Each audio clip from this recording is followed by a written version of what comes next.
မင်္ဂလာပါတကယ်ချင်းတို့မနေ့ကတော့ကျွန်တော်ဒီဘောလုံးပွဲသုံးသက်တဲ့ဗီဒီယိုတင်မပေးလိုက်ရဘူးပေါ့နော်မအားတာပါတကယ်ချင်းတို့ကျွန်တော်မအားတာဝယ်ထားတဲ့မြေနဲ့ပတ်သက်ပြီးတော့အခွန်ဆောင်မှုကိစ္စလူကြီးနဲ့တွေ့ဖို့သွားတာရောနောက်ပြီးနိုင်ငံခြားရောက်လာတကယ်ချင်းတွေညတင်နာစားဖို့ရှိအောင်ဆိုတော့ဗီဒီယိုရိုက်မတင်ပေးလိုက်ရအောင်ဒါပေမဲ့လည်းပြစ်မထားပါဘူးတကယ်ချင်းတို့เนาะကျွန်တော် Telegram Channel မှာတင်ပေးခဲ့ပါတယ်เนาะတကယ်ချင်းတို့Telegram Channel subscribe လုပ်ထားတဲ့ငွေချင်းတွေတော့ရကြမှာပါเนาะ Switzerland Volley အဲ့မှာကျွန်တော်တင်ပေးခဲ့ပါတယ်ဒီနေ့ကဆိုတော့ Telegram Channel လေးနဲ့ subscribe လုပ်ထားကြအောင်เนาะတကယ်ချင်းတို့ဘာလို့လဲဆိုတော့ကျွန်တော်မနေ့ကလိုမျိုးပေါ့เนาะအဲ့လိုဘောလုံးဘော analyze လုပ်တဲ့ video တွေမတင်ပေးနိုင်တဲ့အနေအထားတစ်ခုမှာပြစ်မထားဘူးကျွန်တော်ရဲ့ fan တွေစိတ်ချเนาะဒါပေမဲ့ video ရိုက်မတင်ပေးနိုင်တဲ့အနေအထားတစ်ခုမှာဘယ်ပွဲဆိုပြီးတော့ကျွန်တော် Telegram Channel မှာတင်ပေးပါတယ်ဆိုတော့ Telegram Channel link ကတော့တကယ်ချင်းတို့YouTube မှာလည်း YouTube မှာတင်တဲ့ video ဆိုလို့ရှိရင် comment box မှာကျွန်တော်ပင်ထောက်ပေးထားတယ်เนาะနောက် Facebook မှာတင်တဲ့ page မှာ Facebook page မှာတင်တဲ့ video မှာဆိုလို့ရှိရင်လည်းကျွန်တော် comment box မှာပင်ထောက်ပေးထားတယ်နောက်ပြီးတော့ Facebook page ပြီးတော့ TikTok မှာတင်တဲ့ video မှာတော့မပါဘူးဒါပေမဲ့ TikTok က fan တွေအနေနဲ့ကကျွန်တော်တခုမြစ်တာရက်ခံနေတာဗာလဲဆိုတော့ Facebook မှာရိုက်ရှာလိုက်နော်မဟာ viewer ပြင်ဆိုပြီးအဲ့မှာ 25k ရှိတယ်ကျွန်တော်ဘောလုံးပွဲ analyze လုပ်တဲ့ video လေးတင်ထားတယ်ဆိုတော့အဲ့ဒါကျွန်တော်ပြီးပါနော်တခြားမဟာ viewer ပြင်ဆိုတဲ့နာမည်နဲ့ account တွေ page တွေ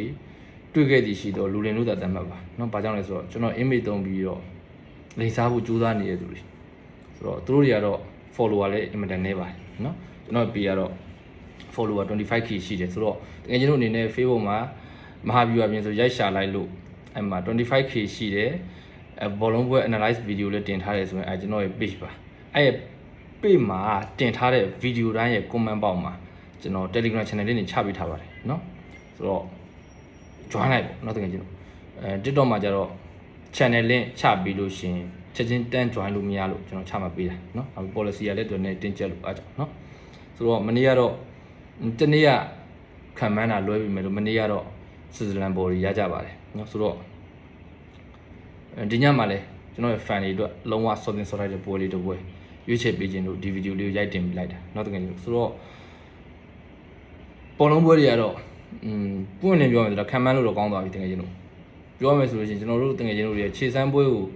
ကြည့်ပြီးတော့ပဲစန်တော်ဝါလမ်းရှောင်နေရတာเนาะဆိုတော့အခုဟာကဒါ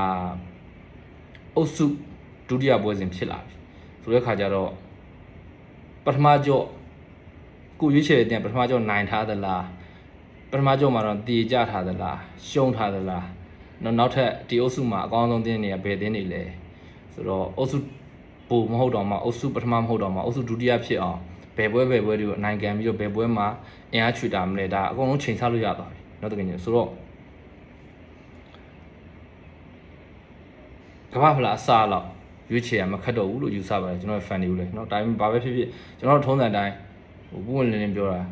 တငယ်ချင်းတို့ကျွန်တော်ရဲ့ fan တွေအတွက်ရွေးချယ်ရခက်စေမယ်လို့ထင်တဲ့ပွဲပဲကျွန်တော်ရွေးပေးတာကျွန်တော်ပေးတဲ့ပွဲအကြောင်းမျိုးကြောင့်လွဲရင်လွဲပါစေလွယ်တဲ့ပွဲတော့ရွေးမပေးဘူးဟိုတနေ့ကဆိုလဲခရိုအေးရှားနဲ့အင်္ဂလန်ပွဲမှာကျွန်တော်ခရိုအေးရှားရွေးပေးခဲ့တာလွဲသွားတယ်ဒါပေမဲ့ဘာလို့ရွေးပေးခဲ့လဲတငယ်ချင်းတို့အတွက်ရွေးချယ်ရခက်စေမယ်ထင်လို့နော်ခရိုအေးရှားလည်းဒါဂိုးတွေပြန်လည်သွင်းပြီးတော့မှနောက်ပိုင်းကျမှမထိန်းနိုင်တယ်ပေါ့နော်နောက်ပြီးအင်္ဂလန်လည်းအဲ့လိုကိုသွင်းနေဆိုတော့ရှားပါတယ်နော်ဆိုတော့ဒါတော့ဖြစ်တော့ဖြစ်ခဲ့ချင်းနေပေါ့နော်ဒါပေမဲ့လည်းမနေ့ကကျွန်တော်ဆွစ်ဇာလန်နဲ့နိုင်အောင်ပြန်လိုက်ပြီးနိုင်ခဲ့တဲ့အနေအထားတစ်ခုမှာဗီဒီယိုလေးတော့မတင်ခဲ့နိုင်ဘူးနော်ဒါပေမဲ့ကြည့်လိုက်တင်ကျွန်တော်အဲ့မှာ Telegram မှာကျွန်တော်မနေ့ကည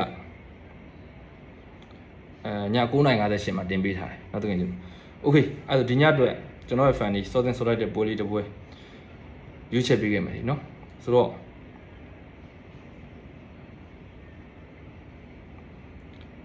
အဲ့မှာဘယ်ပွဲလဲဆိုတော့တကယ်ကျွန်တော်ဘယ်ပွဲကြိုက်လဲဆိုကြိုက်တာကျွန်တော်အများကြီးပဲဒါပေမဲ့ပုံမှန်တိုင်းတစ်ပွဲပဲရွေးချယ်ပေးပါမယ်နော်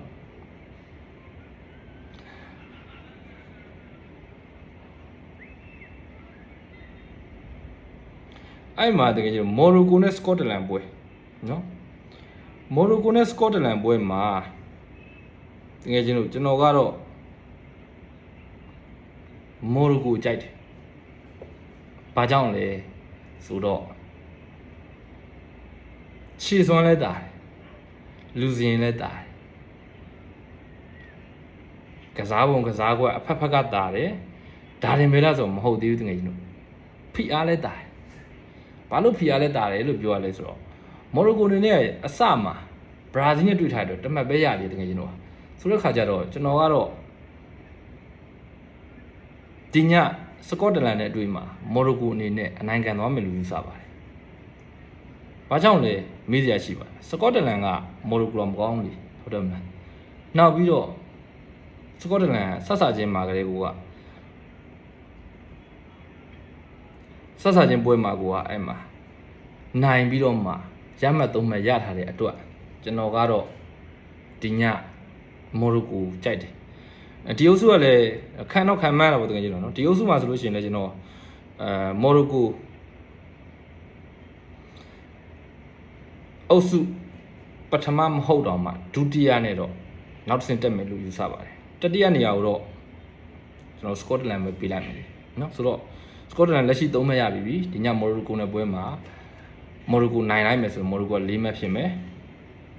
စကော့တလန်က3မှတ်နဲ့တတိယနေရာနောက်ပြီးတော့ဘရာဇီးကတော့ကြေးအောင်တာမအောင်တာနောက်ထပ်ဒီညတော့နိုင်ပါနော်ဆိုတော့ဂိုးပြတ်တာမပြတ်တာတော့စောင့်ကြည့်ရမှာပေါ့ဆိုတော့ဘရာဇီးအုပ်စုပို့ထားလိုက်တကယ်ကျွန်တော်မော်ရိုကိုအုပ်စုဒုတိယစကော့တလန်တတိယနဲ့တတိယနေရာ qualification ကန်ပြီးတော့မှနောက်တစ်ဆင့်တက်ကြမယ်လို့ကျွန်တော်တို့မြင်ပါတယ်ဆိုတော့ဂိုးရလက်အပြင်ခံမှန်းမယ်ဆိုရင်တကယ်ကျွန်တော်1-0မော်ရိုကိုစကော့တလန်1-0ဒါမှမဟုတ်လို့ရှိရင်2-0လောက်နဲ့နိုင်သွားမယ်လို့ယူဆပါတယ်မိနစ်90တော့အနိုင်တကူကတော့ဖြစ်မယ်လို့ယူဆပါတယ်ဆိုတော့ပြားစားနဲ့အပြေစားကွက်ပေါ့နော်ဒါကြောင့်လည်းကျွန်တော်ရဲ့ fan တွေကိုရွေးချယ်ပေးရခြင်းဖြစ်ပါတယ်ဆိုတော့ကျွန်တော်ရဲ့ fan တွေအနေနဲ့ရောဒီမော်ရိုကိုပွဲနဲ့ပတ်သက်လို့ပေါ့နော်ကိုရလာအဖြစ်ဘယ်နှကိုခံမှန်းတယ်လဲတစ်ချက်လောက်ကွန်မန့်ပေါက်မှာဝင်ရောက်ဆွေးနွေးပေးကြပါဦးနော်ကျွန်တော်ကတော့မော်ရိုကိုနဲ့စကော့တလန်ပွဲကို1-0ဒါမှမဟုတ်2-0ခံမှန်းပါတယ်ဟုတ်တယ်ကဲကျွန်တော်โอเคအဲ့ဒါပဲတော့တကယ်ကြီးဘိုင်ဘိုင်